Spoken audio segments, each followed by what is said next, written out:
congregation today. But actually it was David's idea when we were talking on Wednesday about this service and theme of the scriptures and what themes I might be using in my sermon. When I hear that song, I'm reminded, though I've never lived in West Virginia, but I'm reminded of the things that take me home, that take me back to the place where I felt like I belonged, a place where I fit, a place where I could really be me, a place where I'm known and loved by others. Probably all of us have those things in our lives that sort of help to carry us back, take us back to those places to that place that we feel safe. And probably all of us at some time or another, all of us have felt that we're not there and we're a long way from there. We are somewhere that we feel estranged and feel strange. Also, scriptures sometimes bring me, are like old friends that sort of drop in on me. And when I read some scriptures that are assigned by the lectionary, I say, wow, that really brings back memories.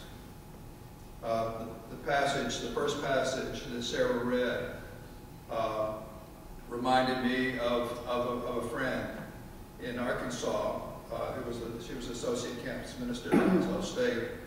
I was at the University of Arkansas, and she, every time she was asked, occasionally people ask you, what is your favorite scripture? And I always have to really ponder. I have trouble with that question all the time. One thing, I don't do a really good job of memorizing scripture, and so sometimes I have trouble finding it.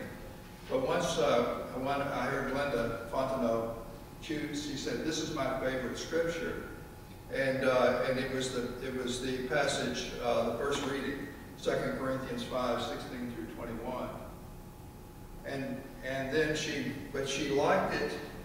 She liked it read in the Good News translation. The Good News translation says something like this. It says that our job, in the translation that Sarah read, and it's in your pews, it says that we are to be ambassadors. The Good News translation says our job is to make friends for God. Our job is to help others to understand that God is their friend. And I like that, and it hit me one day as I was reading that passage, and it occurred to me that sometimes I thought my job was to judge other people and to make things, and to create a world that was perfect in the way that perfect as I saw it and thought it should be perfect. And it was a great relief to me to find out that that's not my job. It's not my job to judge the world. It's not my job to make people better. It's my job to make them friends with God. So that's a sort of a sidebar here. But the second passage that Sarah read, is also actually one of my very, very favorite passages in the Bible. And Sarah read sort of the introductory. There were two introductory verses, and then she read the parable, what we often call the parable of the prodigal son. And there are other names that have been given to it: the parable of the lost son, or the return of the lost son, or the parable of the loving father. And so there have been different names that are given to that passage. Now, there were some scriptures that Sarah skipped, verses 3 through 10, because that was not in the lectionary. I guess sometimes it'll pop back up and someone else will preach it. But those scriptures, all of these scriptures in this chapter, there are 3 stories that are told, and they all are dealing with a certain situation. And the situation is that Jesus has attracted to him the tax collectors and sinners. And these are people that are sort of the outside of the religious establishment. They were not the people. They were not the churchgoers. They were people that had, in fact, if they walked in, then people might look at them and say, "What is he doing here?" And those people, the religious leaders, the religious people, were murmuring. Have you ever murmured? Infamously, that's often talked about. That's what happens in the parking lot of the church. You know, as murmuring. So the religious leaders were murmuring, so Jesus told 3 stories, and all three stories had to do with something or someone who was lost. There was someone who cared about that which was lost, and then when that which was lost was found, there was a great celebration. And it became obvious as Jesus told these 3 stories that the one who cared the most and the one who celebrated the greatest was actually God. And the metaphor that was there was that God is the caring one that celebrates when anyone who's lost comes home. Now, I have in the first 2 parables, most of you know that the first 2 parables have, one of them was the lost sheep. There were 100 sheep and one was lost. The shepherd went out and found the one, celebrated over the one that was lost. Then the second one was there was a woman who had 10 coins and she lost one. And she swept the house, cleaned the house, turned on all the lamps, lit all the lamps until she found the 1 coin. And then the third one, of course, is the lost son. And in the story, it moves from 1 out of 100 to 1 out of 10 to 1 out of 2. And the value of that which was lost seems to be getting greater as Jesus shares the story.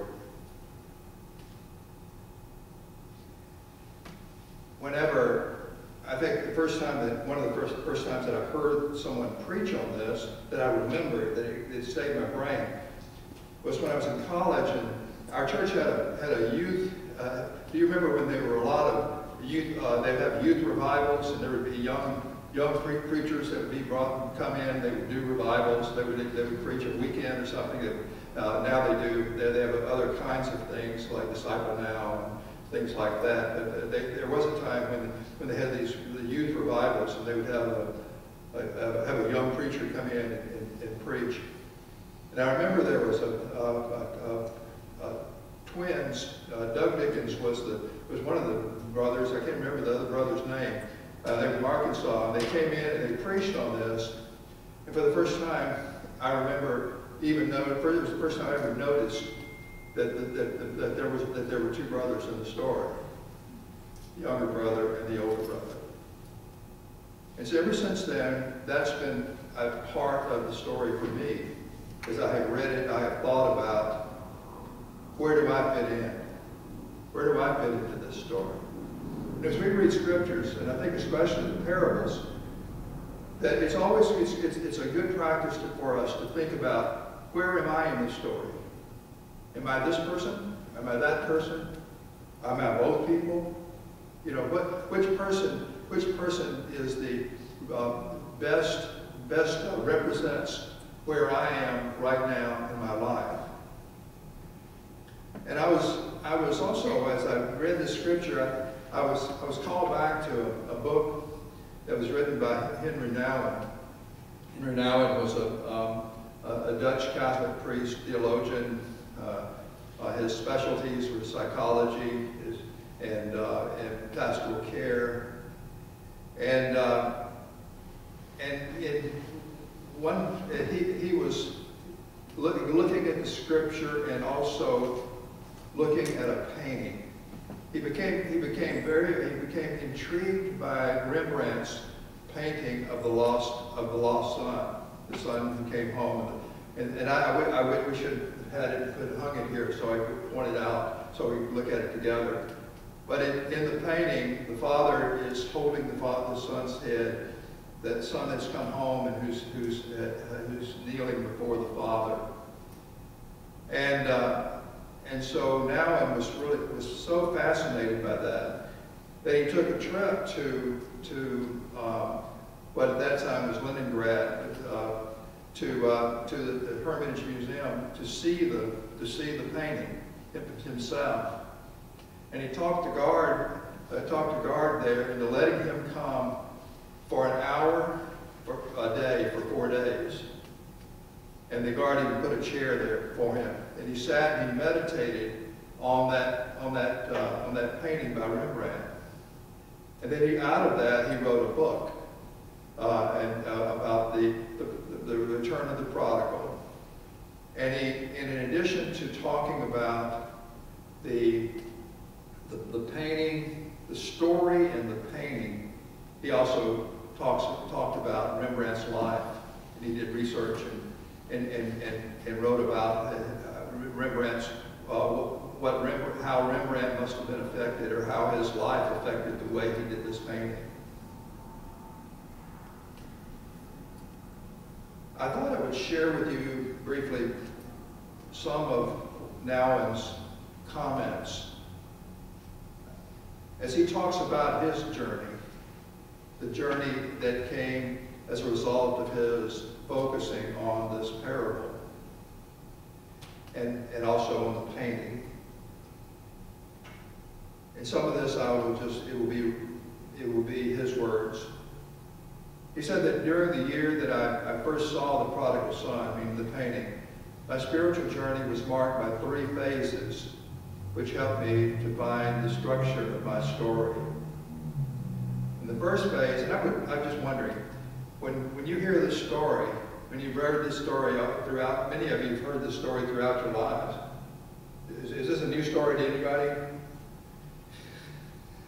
Okay, I don't think most of us, I think, probably have heard this story before, haven't we? When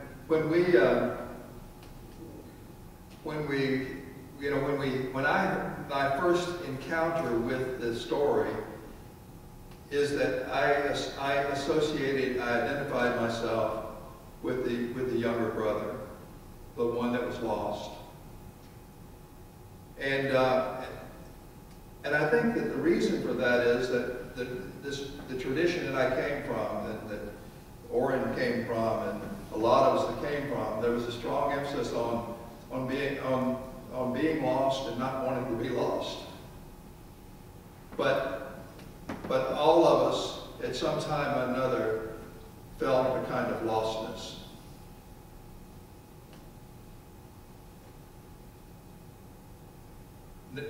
Nouwen says, the first phase was my experience of being the younger son. The long years of university teaching and the intense involvement in South and Central American affairs had left me feeling quite lost. I had wandered far and wide, met people from all sorts of lifestyles and convictions, and become part of many movements. But at the end of it all, I felt homeless and very tired. When I saw the tender way in which the father touched the shoulders of his young son and held him close to his heart, I felt very deeply that I was the lost son and wanted to return as he did, to be embraced as he was. For a long time, I thought of myself as the prodigal son on his way home, anticipating the moment of being welcomed by my father.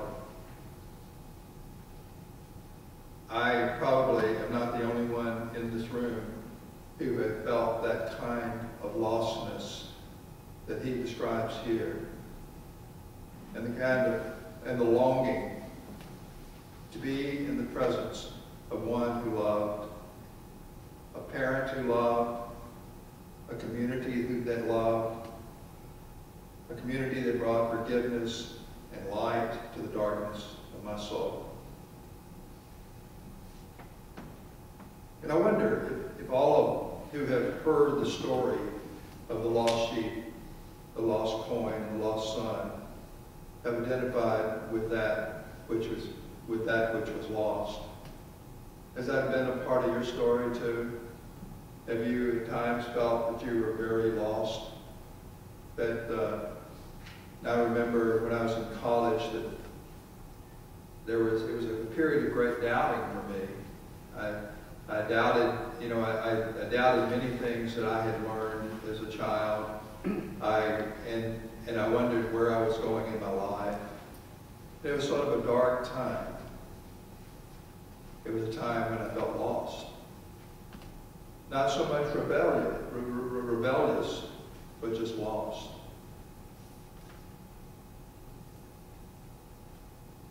But through then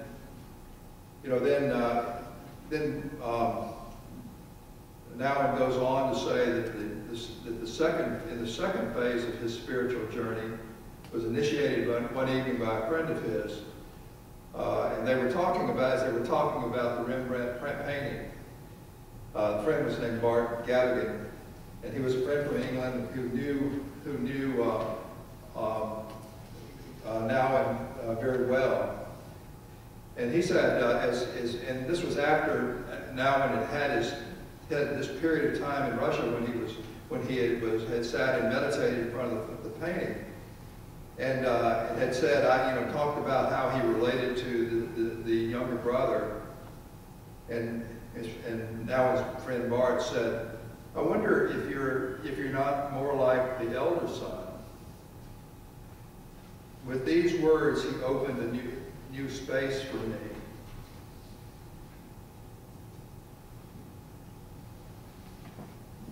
Frankly, and he goes on to say, frankly, I never thought of myself as the elder son. But once Bart confronted me with the possibility, countless ideas started running through my head, beginning with the simple fact that I am indeed an elder. He was an older brother who had younger siblings. And that when he was 6 years old, he wanted to become a priest. He never changed his mind. He was born, baptized, confirmed, and ordained in the same church, and had always been obedient to his parents, to his teachers, to his bishop, and to God, and had never run from home, never wasted time and money on sensual pursuits, and had never gotten lost in the debauchery and the drunkenness that we associate with the prodigal son. He goes on to say, for my entire life, I have been quite responsible, traditional, and homebound. But with all of that, I may in fact have been just as lost as the younger son. I suddenly saw myself in a completely new way. I saw my jealousy, my anger, my touchiness, doggedness, and sullenness, and most of all, my subtle self-righteousness.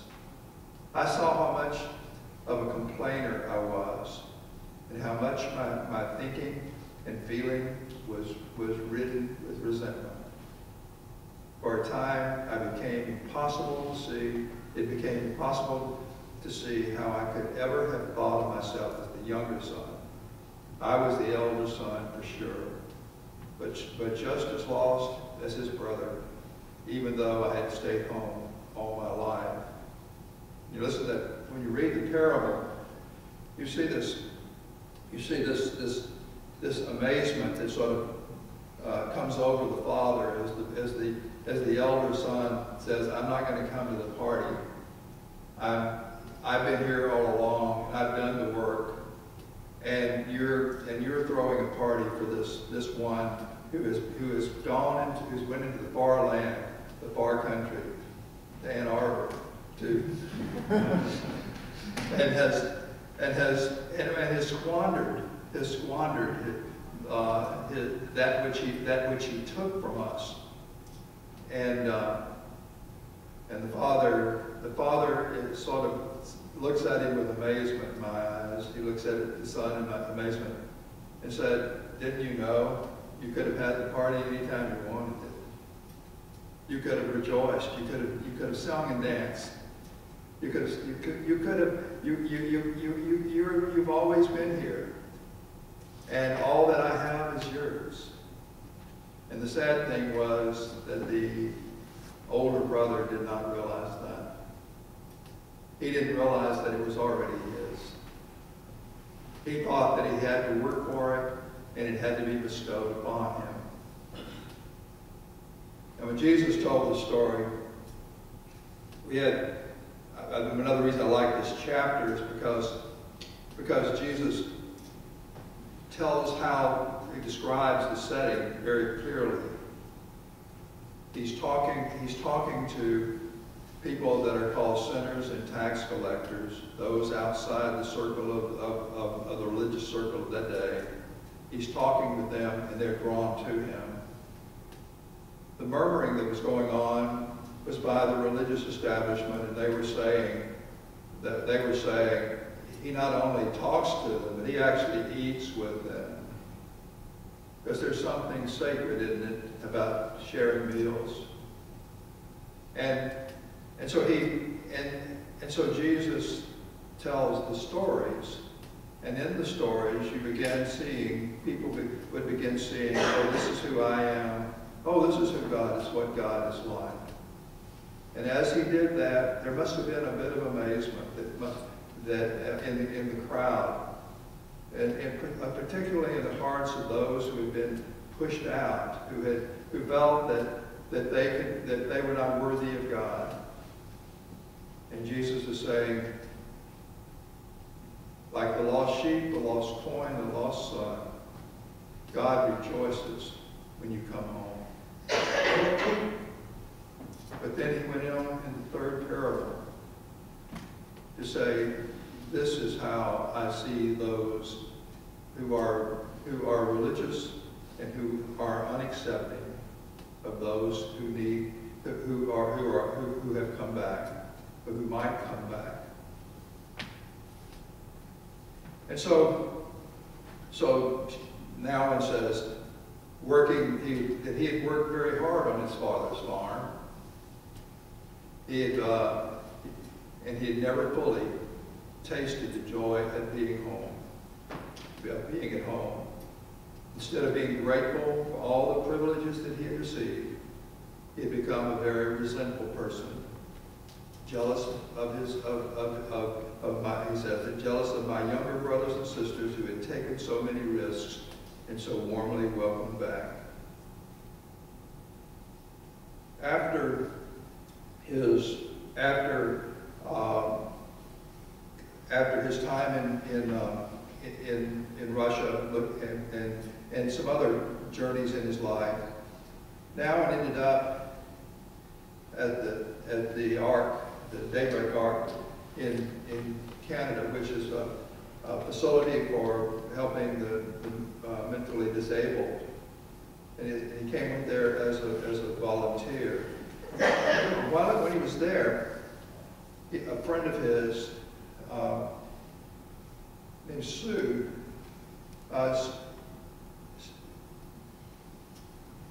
Sue gave him, sort of challenged his thinking. Sue Mosteller. She had been as part of this community also, and so when she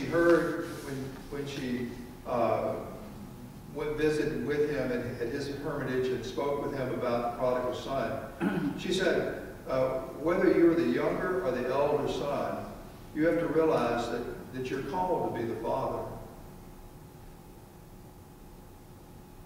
And as I read this in preparation for this time, it occurred to me, because I never had thought of myself as being the one who is being the one that represents God in the story. But as Sue points out to Nouwen, to Henry Nouwen, she points out that you have been looking for friends all your life. You have been craving for affection as long as I've known you. You've been interested in thousands of things. You've been begging for attention, appreciation, and affirmation. left and right. The time has come to claim your true vocation, to be a father who can become his children's, who can welcome his children home without asking them any questions and without wanting anything from them in return. Look at the father in the painting, she told him, and you will know who you are called to be. We at Daybreak, and most people around you, don't need you to be a good friend or even a kind brother. We need you to be a father who can claim for himself the authority of true compassion. Instead of being called the return of the prodigal son, it could easily have been called the welcome by the compassionate father. The emphasis is less on the son than on the father. The parable is in truth a parable of the Father's love. I just hold those three characters up to you today. Invite you to think about where you are in your pilgrimage, in your journey. Which character are you? Are you more like the younger brother, feeling lost? Maybe you're in a dark place. Maybe not because of anything you've done, but maybe like the coin, you've been misplaced, and you have,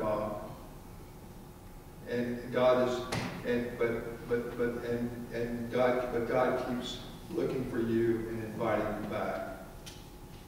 Or maybe you're like the elder brother. Maybe you find that there's a lot of check marks I use to see how elder brother am I. You know, am I envious? Am I angry because of the things that other people are doing? You know, am I upset because I have done the work all the time and others have got the credit? There's just some things you can go through and check off. And sometimes I find myself very much the elder brother. But wherever we are, if we are the people of God, wherever we are, the calling for us is to be like the parent, the loving, caring parent. And that's the call for us as a church, too. You know, we're at an interesting place in our church life. We're sort of in a stage where we're in a redo, you know, and there will be a lot of great things that we take with us from our tradition, from our past. But also we will have an opportunity to look different and actually be in a bit of a different place in the future as our church moves along. And I was thinking that the calling for us as a church is to be the loving parent that welcomes people without question and works hard at welcoming people. When I was in another part of my life, I had a child that was going through drug rehab, and he was in a very intense program. It was a year-long program, and one of their philosophies is that we plan our program for the newcomer, and the old comers, the people who've been around, they grew as they gave to the newcomers. And so they worked the program in order to receive the new people who came in. I was thinking back when I was a campus minister, we had a similar way of doing things. Much of our energy went into preparing for transfer students and freshmen. And I saw our upperclassmen grow spiritually as they gave to these new people who came in. May we be the parent, the loving parent, that is like our loving parent, our holy, holy God that lives within us and who calls us to give to those around us. May we accept those that come without question. And may we give to them generously. Amen.